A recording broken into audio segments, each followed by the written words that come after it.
Welcome back to Ranju academy YouTube channel. നമുക്കിന്ന് നല്ല നാടൻ പഴഞ്ചാറങ്ങ് വെച്ചാലോ? അതിനായിട്ട് നമുക്ക് 2 നേന്ത്രപ്പഴം അഥവാ ഏത്തപ്പഴം എടുക്കാം. അതിൻ്റെ തൊലിയൊക്കെ കളഞ്ഞ് നമുക്ക് ചെറിയ കഷ്ണങ്ങളായിട്ട് നന്നായിട്ട് നുറുക്കിയെടുക്കാം. നമുക്ക് ആ ചട്ടിയിലോട്ട് തന്നെ അങ്ങോട്ട് നുറുക്കിയിടാം കേട്ടോ. പഴം എടുക്കുമ്പോൾ ഇത്രയും കൂടി നന്നായിട്ട് പഴുത്ത പഴം എടുക്കുകയാണെങ്കിൽ നമുക്ക് കറിക്ക് ടേസ്റ്റ് ഇത്രയും കൂടി കൂടും.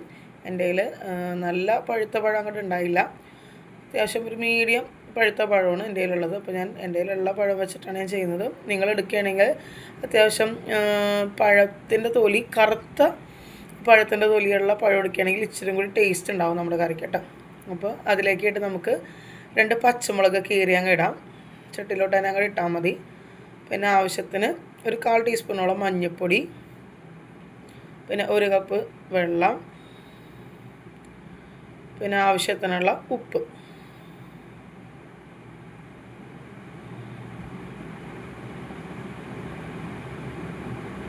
ഇത്രയും എല്ലാം നന്നായിട്ട് വെച്ചിട്ട് സ്റ്റൗ കത്തിച്ച് ചട്ടി നേരെ നമുക്ക് അങ്ങോട്ടേക്ക് വെച്ച് കൊടുക്കാം.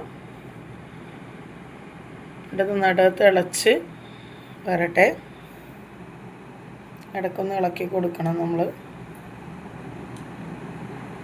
ആ പഴമൊക്കെ നന്നായിട്ട് വെന്തുടഞ്ഞ് വന്നിട്ടുണ്ട്. ഈ സമയത്ത് നമുക്ക് തേങ്ങയുടെ അരപ്പുണ്ടാക്കണം. ആവശ്യത്തിന് തേങ്ങ,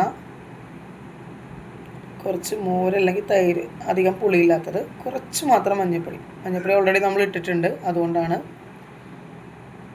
കുറച്ച് വെള്ളവും കൂടി നമ്മൾ ചേർക്കണം. കുറച്ച് വെള്ളവും കൂടി ചേർത്തിട്ട് നമ്മൾ മിക്സിയിലൊന്ന് നന്നായിട്ടൊന്ന് അരച്ചെടുക്കാം. ഇപ്പോൾ നന്നായിട്ട് അരച്ചെടുത്തിട്ടുണ്ട്. ഈ അരപ്പ് നമുക്ക് നേരത്തെ നമ്മൾ പഴം വേവിച്ച് വെച്ചിരിക്കുന്ന ആ കൂട്ടിലേക്ക് നമുക്ക് ഇടാം. ആവശ്യത്തിന് വെള്ളവും കൂടി ചേർത്തിട്ട് നമുക്ക് ഈ അരപ്പും പിന്നെ അതുപോലെ തന്നെ നമ്മുടെ ചട്ടിയിലുള്ള ആ പഴത്തിൻ്റെ മിക്സും കൂടി നന്നായിട്ട് യോജിപ്പിച്ചെടുക്കാം. ഉപ്പ് പോരാന്നുണ്ടെങ്കിൽ നമുക്ക് ഈ സമയത്ത് ആവശ്യത്തിനുള്ള ഉപ്പും കൂടി ചേർത്ത് കൊടുക്കാവുന്നതാണ്. നന്നായിട്ട് ഇളക്കി യോജിപ്പിക്കുക. ഇനി ഇതിനകത്തോട്ട് നമുക്കൊരു വറവുണ്ടാക്കണം.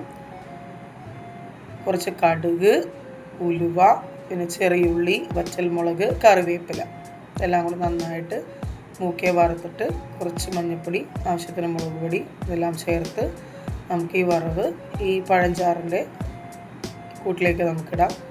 അങ്ങനെ വളരെ ടേസ്റ്റിയും സ്വാദിഷ്ടവുമായിട്ടുള്ള പഴഞ്ചാറ്